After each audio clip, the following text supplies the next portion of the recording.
पति पत्नी अपने बेटे से बोलते हैं कि बेटा चलो कहीं घूमने के लिए चलते हैं। जैसे बेटे ने ये बात सुनी, बेटा एकदम खुश हो जाता है, लेकिन उससे कहा जाता है कि एक जोड़ी कपड़े कम से कम रख लेना, हो सकता है हमें थोड़ा लंबा जाना पड़े। पति पत्नी और बेटा तीनों तैयार हो जाते हैं, एक एक जोड़ी कपड़े रख लेते हैं और कपड़े रखने के बाद सीधा ट्रेन में बैठ जाते हैं। 1400 किलोमीटर का सफर तय करते हैं और 1400 किलोमीटर का सफर जो तय होता है वो लगभग 21 घंटे के आसपास होता है। दिल्ली पहुंच जाते हैं, दिल्ली में एक घर में जाते हैं। घर में जाने के बाद वहां पति पत्नी तो कहते हैं कि हम लोग अभी बहुत जरूरी बातचीत करेंगे और बेटा तुम यहाँ थोड़ा फ्लैट के बाहर खड़े हो जाओ। वो बेटा बाहर खड़ा हुआ इंतजार कर रहा था और पति पत्नी घर के अंदर जाते हैं और अंदर जाने के बाद फिर वापस लौट कर आ जाते हैं। ट्रेन स्टेशन से जिस गाड़ी को उन्होंने पकड़ा था, जिस कैब को पकड़ा था, उस कैब को वहीं खड़ा कर दिया था कि तुम थोड़ा इंतजार करना, हम यूं गए और यूं आए, लेकिन लगभग हमें आधे घंटे का समय लग जाएगा। पति पत्नी उस फ्लैट से बाहर निकलते हैं, अपने बेटे को पकड़ते हैं, उसके बाद फिर उस गाड़ी में बैठते हैं, कैब में, मारुति में, और वो कहते हैं कि हमें अब रेलवे स्टेशन छोड़ दो। रेलवे स्टेशन पर जाते हैं और उसके बाद फिर वापस जहां से आए थे वहीं चले गए। अब जो बच्चा है वो अपने माँ बाप को लेकर, उनकी इस बात को लेकर बहुत ज्यादा परेशान था। बार बार उनसे सवाल कर रहा था कि पापा आप तो कह रहे थे कि घूमने के लिए चलना है, लेकिन ये भी क्या घूमना हुआ कि हम लोग पहले तो कम से कम 21-22 घंटे हमने ट्रेन में सफर किया, उसके बाद फिर कार में बैठते हैं, कार में बैठ के बस आधे घंटे तक आप उस घर के अंदर रुकते हो, उसके बाद फिर वापस ट्रेन में आ जाते हो। अब कहते हो कि घर चल रहे हैं। वो घर गए थे ये सोचकर कि अब शायद हम कभी पकड़े नहीं जाएंगे, लेकिन जैसे ही घर पहुंचते हैं पीछे से पुलिस आ जाती है। पुलिस ना केवल पति और पत्नी को गिरफ्तार करती है बल्कि उस बच्चे को भी हिरासत में ले लेती है। ये कहते हुए हिरासत में ले लेती है क्योंकि बच्चा भी तो साथ था। अब पति पत्नी तो जेल जाएंगे ही जाएंगे, क्या वो बच्चा भी जेल जाएगा जिसका इसमें कोई कसूर नहीं था? क्योंकि पति और पत्नी ने मिलकर एक कत्ल किया और उस कत्ल की गूंज पूरी राष्ट्रीय राजधानी दिल्ली में फैल जाती है। हर कोई इस घटना को लेकर आश्चर्य में पड़ जाता है कि आखिरकार ये पति पत्नी ने ऐसा काम क्यों किया। आदाब, नमस्कार, सत श्री अकाल। मैं उस्मान सैफी। ये दिल्ली का एक मयूर विहार इलाका है। यहाँ के रहने वाली एक महिला है जिसका नाम है देवरुति पॉल। देवरुति पॉल, ये तारीख थी 4 जून 2026, 2:35 के आसपास का वक्त हो रहा था। उसने दिल्ली पुलिस को कंट्रोल रूम में फोन किया। फोन करने के बाद कहा कि दिल्ली में ही पूर्वी जिला है, इसका थाना लगता है न्यू अशोक नगर, और न्यू अशोक नगर के अंतर्गत आने वाला एक इलाका है वसुंधरा एनक्लेव, और वसुंधरा एनक्लेव के अंतर्गत आने वाला एक इलाका है, एक अपार्टमेंट है जिसका नाम है सत्यम अपार्टमेंट। सत्यम अपार्टमेंट के 6th फ्लोर पे वो खड़ी हुई है और उसके एक फ्लैट है 605 फ्लैट के सामने खड़ी हुई है। आपको बहुत जल्दी इमरजेंसी है, इमरजेंसी के चलते जितनी जल्दी हो सके पुलिस को भेज दीजिए। जैसे इमरजेंसी पुलिस की कॉल की जाती है, पुलिस मौके पर पहुंचती है। पुलिस ने आकर जो अपनी आंखों से दृश्य देखा, क्योंकि वहां अब काफी मात्रा में भीड़ लग चुकी है, बहुत बड़ी संख्या में लोग इकट्ठा हो गए थे। यहाँ पर एक महिला की लाश पड़ी हुई है और उस लाश को ऐसा लग रहा था जैसे किसी धारदार हथियार से उसके शरीर पर एक के बाद एक कई वार किए गए थे, और उस पर कई भारी वस्तु थी जो उसके सर में मारी गई थी। अब पुलिस वाले इस मामले में जांच पड़ताल में जुट जाते हैं कि आखिरकार क्या मामला है क्या नहीं। तभी पूछा जाता है कि ये कौन महिला है, क्या करती हैं, क्या नाम है, कहाँ रहती हैं। तो उसके बारे में बताया जाता है कि ये महिला रहने वाली है पश्चिम बंगाल के वर्धमान की, और ये पिछले 4 वर्षों से यहीं इसी फ्लैट के अंदर वो रह रही थी। अब साल 2016 में इन्होंने जामिया मिलिया इस्लामिया यूनिवर्सिटी से पीएचडी की पढ़ाई की, और पीएचडी की पढ़ाई करने के बाद साल 2017 में देवशंकर नाम के एक व्यक्ति होता है, उससे शादी कर लेती हैं। और उसके बाद फिर इनकी जो दिल्ली विश्वविद्यालय है उसका ही एक कॉलेज है, और उस शिवाजी कॉलेज में इनकी असिस्टेंट प्रोफेसर के तौर पर इनकी नौकरी लग जाती है, और ये इंग्लिश की असिस्टेंट प्रोफेसर होती हैं। नाम इनका होता है doctor Debosmita Paul. Debosmita Paul की हत्या हो जाना ये अपना आप में एक बड़ी बात हो जाती है। कुछ ही देर में ये घटनाक्रम सोशल मीडिया पर बहुत तेजी के साथ तैरने लगता है। बस सवाल यही था कि हत्या किसने की है, क्यों की है, हत्या के पीछे के कारण क्या है। पुलिस की 7 टीमें बनाई जाती हैं। साथ ही न्यू अशोकनगर थाने में एक एफआईआर दर्ज कराई जाती है, और एफआईआर दर्ज कराने के बाद पुलिस की यही कोशिश थी कि यह पता चल सके कि आखिरकार हत्या के पीछे की वजह क्या है। पुलिस ने जो वहां आसपास लगे हुए थे लगभग 200 सीसीटीवी कैमरे, उन 200 सीसीटीवी कैमरे को खंगाला जाता है, और उन्हें खंगालने के बाद पता चलता है कि 180 व्यक्ति हैं जो संदिग्ध हैं। अब पुलिस ने हर एक व्यक्ति को बुलाना शुरू कर दिया, हर एक व्यक्ति से बातचीत करना शुरू कर दिया। जब पुलिस बातचीत कर रही थी, बातचीत करने के दौरान ही पता चलता है कि इस घर में रोजमर्रा की तरह एक ड्राइवर है जिसका नाम है संजय, जो कि रहने वाला उत्तर प्रदेश के गाजीपुर का होता है। वो हर रोज सुबह 9:30 बजे के आसपास मैडम का इंतजार करता है ताकि मैडम को कॉलेज छोड़ सके।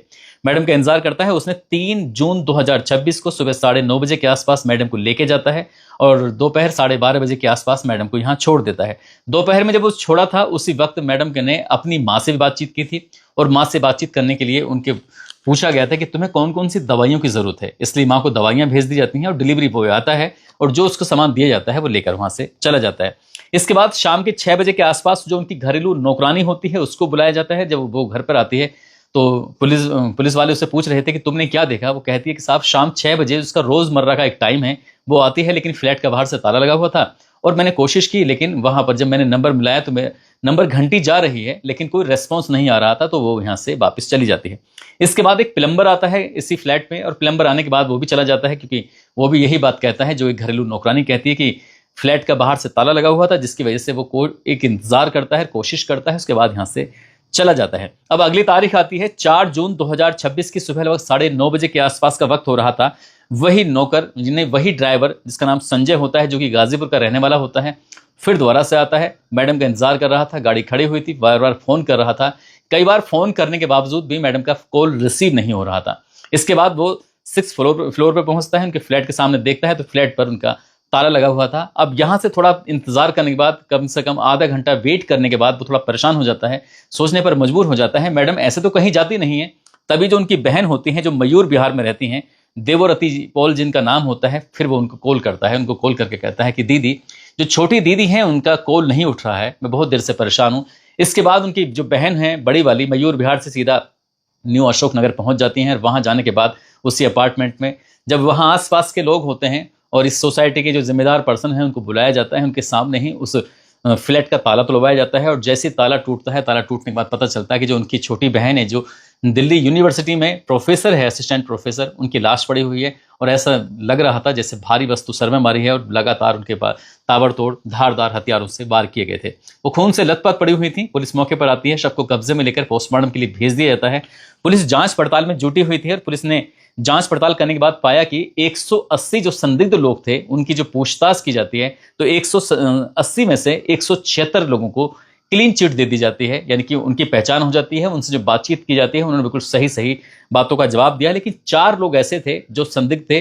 4 में से 2 ऐसे महिला और पुरुष होते हैं और एक छोटा बच्चा होता है जिन्होंने अपने चेहरे को मास्क से कवर किया हुआ था। और जो एक गाड़ी थी, जो कैब थी, वो फ्लैट के बाहर खड़ी हुई थी। अब पुलिस ने उस कैब ड्राइवर को पकड़ लिया और पकड़ने के बाद उससे पूछा कि तुम किसको लेके आए थे और कहाँ गए थे, कहाँ नहीं गए थे। उसने कहा साहब मैं रेलवे स्टेशन से सवारी थी, उनको लेके आया था और उन्होंने मुझसे कहा था कि तुम फ्लैट पर यहीं इंतजार करना। उसके बाद फिर वो यहाँ से आधे घंटा वेट करते हैं और आधे घंटा वेट करने के बाद फिर वापस उसी रेलवे स्टेशन पर पहुंच जाते हैं। अब पुलिस ने जो अपना जाल बिछाया हुआ था, 7 टीमें बनाई हुई थी। पुलिस ने चारों तरफ से अपने घेराबंदी करना शुरू कर दिया और घेराबंदी करने के बाद जो उनकी कदगाठी से उनकी जो पहचान होती है तो पता चलता है कि वो पश्चिम बंगाल के वर्धमान के रहने वाले हैं। अब पुलिस ने जब उनकी घेराबंदी करना शुरू किया है तो घेराबंदी करने के बाद आखिरकार उनके बारे में पुलिस को पता चली जाता है। जो पुरुष होता है उसका नाम होता है राम प्रसाद दास और जो उसकी पत्नी होती है इसका नाम होता है बानश्री दास। पुलिस ने उनको गिरफ्तार किया और गिरफ्तार करने के बाद पश्चिम बंगाल से फिर दिल्ली लेके आते हैं। और दिल्ली जब लेके आते हैं तो उनसे पूछा जाता है कि पूरा मामला क्या है। वो बताते हैं कि साहब हम लोग 1400 किलोमीटर का सफर तय करने के बाद सीधा दिल्ली पहुंचते हैं। दिल्ली जाने के बाद मैडम के पास पहुंचते हैं और मैडम की हत्या करते हैं। हत्या करने के बाद फिर वापस निकल जाते हैं। लेकिन सवाल अभी भी वहीं खड़ा हुआ था कि आखिरकार तुमने इस महिला प्रोफेसर की हत्या क्यों की, इसके पीछे की वजह क्या थी, आखिरकार तुमने ऐसा सर में क्या मारा और उसके शरीर पर किस चीज के कट कट के निशान थे। तो उस तरह से वार किए गए थे, कोई भारी वस्तु उठा के उसके सर में मार दी गई थी।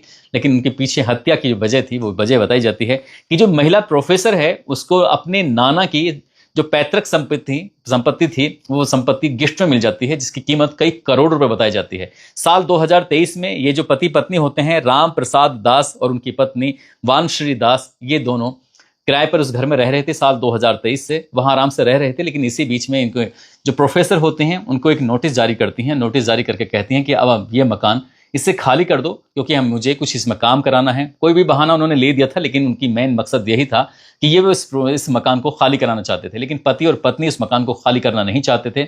और जब ये अंतिम नोटिस भेजा गया था, एक टाइम दे दिया गया था कि हमें फला तारीख तक ये हर हाल में हमारा घर खाली चाहिए, तो ये प्रोफेसर की बात उनको बहुत ज़्यादा खराब लगती है। वो अपने बेटे को पकड़ते हैं। पकड़ने के बाद कहते हैं कि बेटा चलो घूमने के लिए चलते हैं। सीधा 1400 किलोमीटर का सफर तय करने के बाद दिल्ली आते हैं और दिल्ली आने के बाद उस महिला प्रोफेसर की हत्या कर देते हैं। और इस पूरे कृत्य में पति और पत्नी ने अपने बेकसूर बेटे को भी स्थान लिया, क्योंकि जब ये हत्याकांड को अंजाम दिया जा रहा था तब वो बच्चा फ्लैट के बाहर खड़ा हुआ था। हालांकि उसे इस बात के बारे में जानकारी है या नहीं है, उसके बारे में ना तो पुलिस ने भी खुलासा किया है कि उस बच्चे की उम्र क्या है क्या नहीं है। लेकिन पुलिस ने फिलहाल उसे भी अपने हिरासत में लिया हुआ है। पति पत्नी तो जेल जाएंगे ही जाएंगे, लेकिन उस बच्चे का क्या होगा, इस पर भी कई तरह के सवाल खड़े हुए हैं। हालांकि पति पत्नी ने जो भी एक रास्ता अपनाया था, ये सोचकर कि महिला प्रोफेसर मारी जाएंगी, यानी कि उनकी हत्या हो जाएगी, किसी को इस बात की भनक तक नहीं लगेगी, लेकिन सीसीटीवी कैमरे में वो महिला भी कैद हो जाती है, पति भी कैद हो जाता है, बच्चा भी कैद हो जाता है, और जिस कैब से वो आए थे उस कैब का नंबर भी कैद हो जाता है।